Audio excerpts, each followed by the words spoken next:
3 days. Get out. Avery smirked across the table like she owned my oxygen. Carol and John stared at their plates. I'm Maya. I didn't blink. I slid the deed beside the rosemary chicken. Correction, I said. You all have 24 hours. Clink. Forks hit porcelain. Feel that drop in your stomach? That's the sound of your family choosing convenience over you. I worked nights, signed papers with shaking hands, paid every bill they pretended not to see. Tonight, they called me toxic and heavy. Peace, they said, while evicting the person who saved their home. Tell me, what would you do if your sister tried to erase you with a smile? Pack, I told them, or I call the locksmith. If this makes you angry, say it. Comment your line in the sand. Subscribe if you've ever been the quiet one, until you weren't. I'm Maya, and this is the part nobody applauds. The part where you carry a house on your back and pretend it's just a backpack. 3 years ago, bills piled like snowdrifts against the front door. Final notice, intent to foreclose. Red stamps that bled through the paper if you held them too tight. My dad, John, stared at a spreadsheet like it might apologize. My mom, Carol, rubbed the corner of a medical bill until the ink smudged. And me? I learned how to breathe in a room that felt like it was shrinking. Tell me if this sounds familiar. You keep the light on for everyone else, and then they call you too bright. I worked nights and early mornings, slept in little pieces, like a puzzle that never quite fit. I took my freelance design income, every fragile dollar, and walked it into a bank that smelled like lemon cleaner and pity. I signed papers with a hand that shook, not because I was weak, but because I understood the math of sacrifice. Refinance under my name, insurance under my name, taxes under my name. I became the emergency contact for a building. If walls could dial 911, they'd call me. When the roof leaked, I held a pot underneath it at 3 a.m. and whispered, "I've got you," like it was a child with a fever. When the basement bloomed mold, I wore a mask, scrubbed until my shoulders burned, and laughed alone at the idea that I was too sensitive. Sensitive? I was sandpaper. I burned through denial. If you're watching this and you've ever fixed something while someone else complained about the noise, hit like, because I see you. The deed transfer happened in a strip mall office with beige walls and a ticking clock that made every second sound expensive. The lawyer asked my parents, "Are you sure?" Dad nodded. Mom dabbed the corner of her eye. They signed. It wasn't triumph, it was triage. Responsibility, not privilege. I walked out with a manila folder that felt heavier than a diploma and lighter than a coffin. On the drive home, I wanted to scream and cry and sleep and never speak again. Ever felt that? Two opposite emotions pulling you like a wishbone? At home, I made a list that filled an entire page. Fix wiring.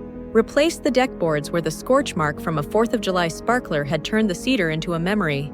Pay the next property tax installment before the county remembered our address. I cooked spaghetti and ate over the sink because plates felt like luxury.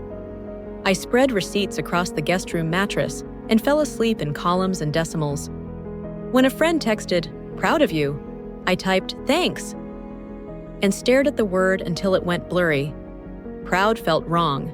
It was more like stubborn, like refusing to drown in a cup of water. I never told Avery, my sister with the perfect laugh and the curated life, how close we came to losing everything. I didn't tell my parents I kept a folder labeled "If I Fail" with numbers for short-term rentals and an estimate for a storage unit.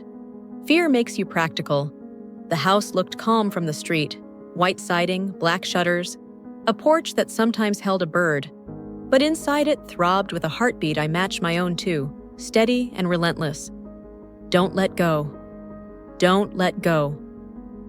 Some nights, I sat on the stairs, the creaky third step that always told on me, and practiced what I'd say if anyone asked why I was so tired. Just busy. How harmless it sounded. Just busy, as if saving a home were a cute side project, as if crawling out of debt were a hobby. If you've ever swallowed the truth because the truth would make people uncomfortable, drop a comment with a single word, heard. Here's the part that will make some of you angry, and it should. I carried the house in silence because I believed silence was the price of love. If I made it easy for everyone else, they'd stay. If I kept the lights on, they'd notice the glow. But silence doesn't buy you love. It buys you invisibility. And invisibility collects interest.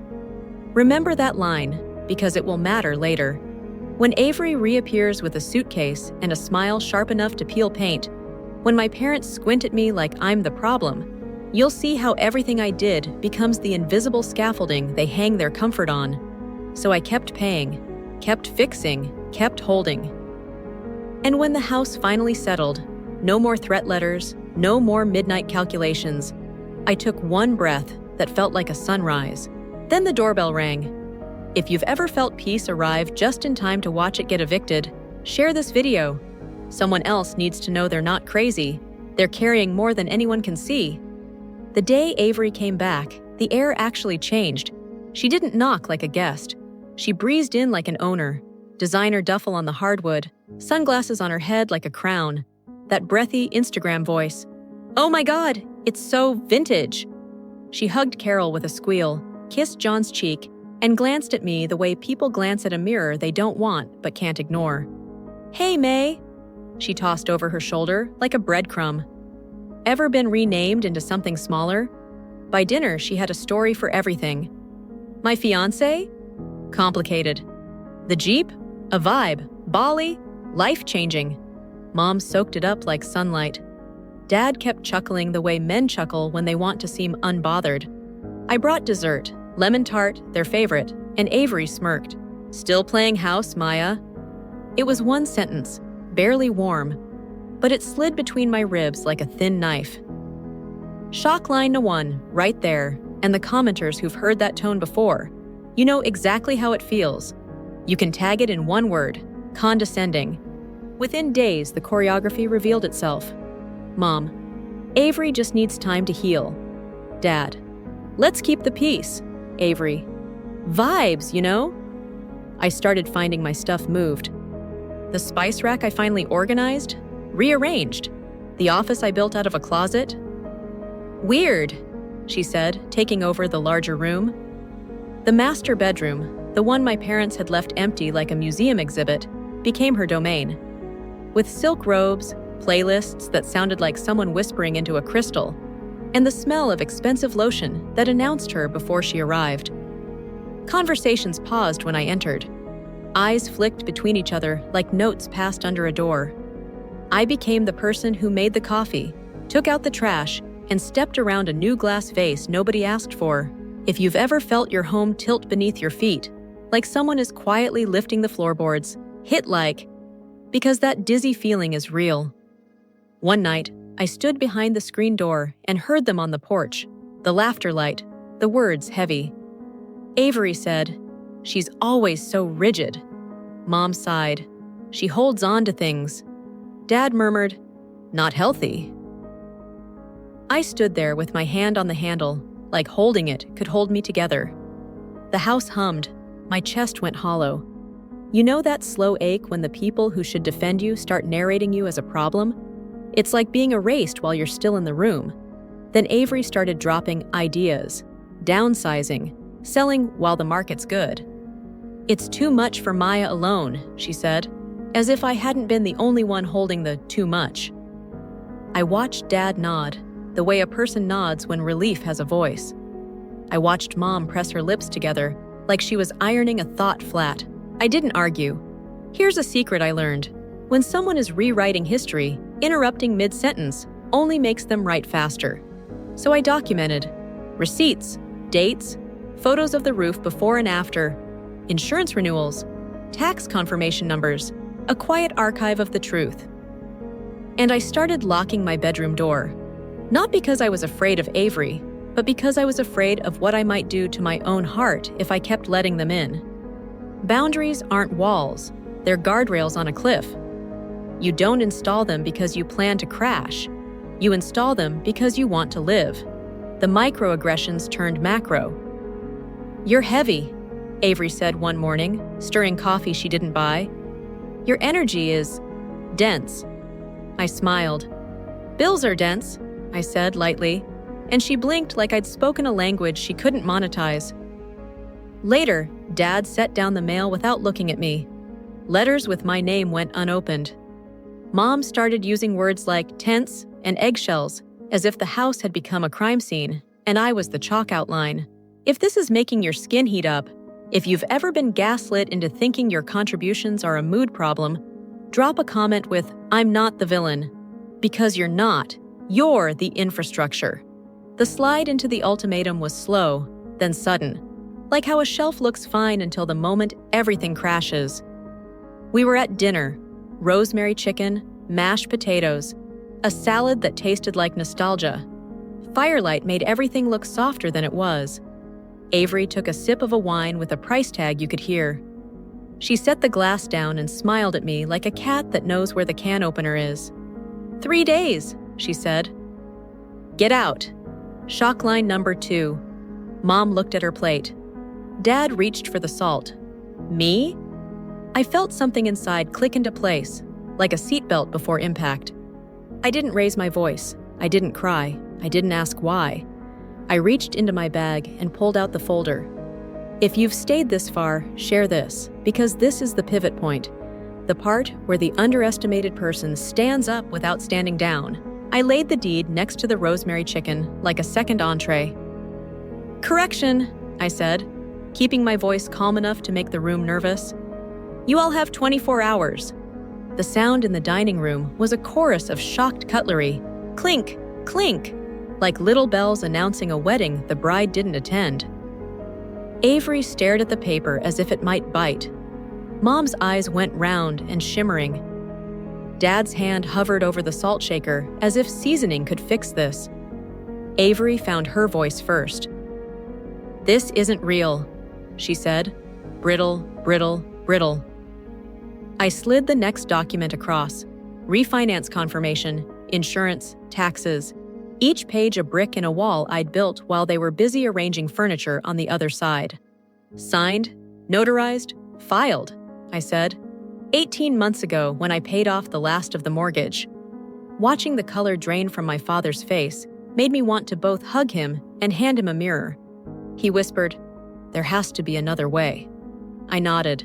There was. It was called gratitude. Avery's mouth twisted. God, Maya, you're impossible. It's always martyr, martyr, martyr. Shock line of 3. I stood, not tall, but steady. Respect isn't martyrdom, I said. Boundaries aren't cruelty. I pulled out the final page, a letter from my attorney. Formal notice.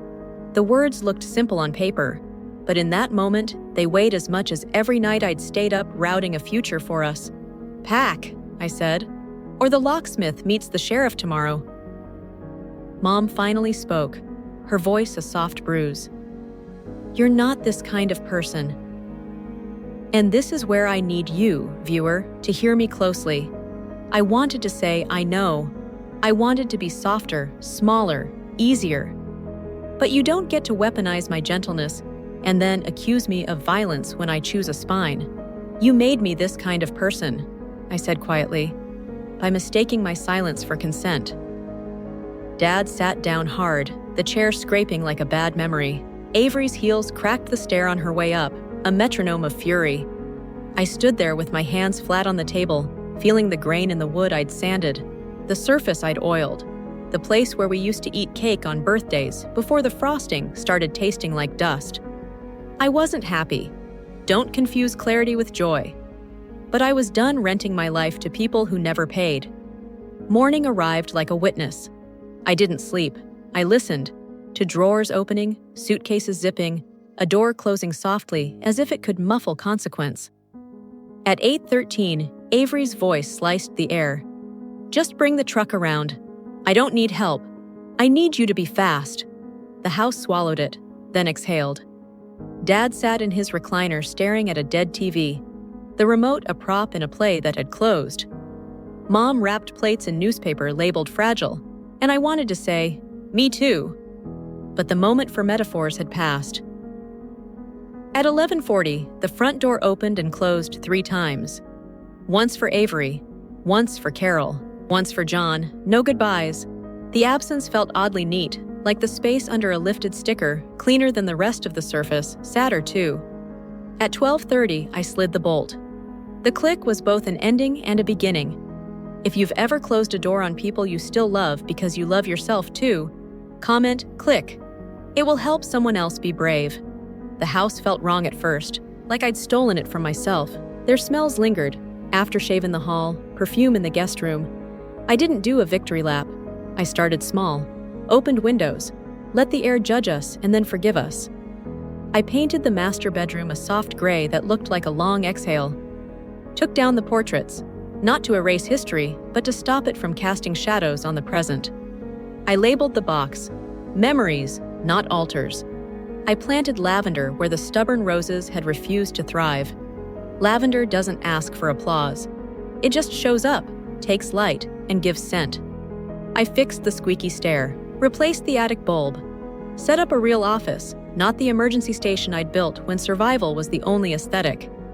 Music in the afternoon, bare feet on cool floors, coffee spilled on a rug, and no apology. And slowly, the house synced to my heartbeat. Not perfect. True. A week later, a white envelope arrived. Mom's handwriting, careful loops, brave ink. 2 pages, no apology. She forgave me. Forgave me. As if boundaries were sins requiring absolution. She wrote that Avery was trying her best, that the apartment was tight but manageable, that one day I'd come to my senses. I folded the letter, slid it into the bin. Not dramatic, just accurate. I don't need love that comes with a receipt I'm expected to sign in silence. So here's the ask, and it's not about me. It's about the version of you standing at your own table.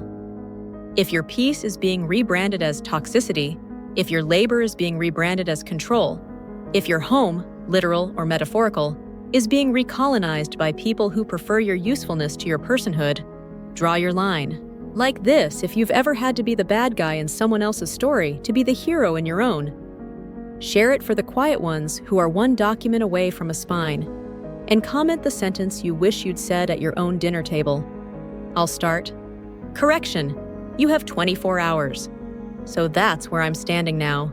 Keys in my hand, quiet in my chest, and a house that finally sounds like my name. It doesn't feel like triumph. It feels like choosing oxygen after years of holding my breath. I miss the idea of us, not the version that asked me to disappear. And I'm learning the difference between peace and silence dressed up as peace. Here's the part I keep replaying. I drew a line and stuck to it. Was it harsh, or was it the first honest thing I've done for myself in a long time? Be real with me. Am I in the wrong? The lesson I'm taking forward is simple and inconvenient. Love without boundaries turns into self-abandonment, and keeping the family together can become the prettiest name for losing yourself. I can hold compassion and still hold the door. I can mourn what I wanted and still protect what I built. Both can be true. If this hit a nerve, if you've ever been punished for finally telling the truth, tap like so others see it. Drop your take in the comments. Tell me the one line you wish you'd said at your own table. And if you're walking your way back to yourself, subscribe and share this. Let's breathe together.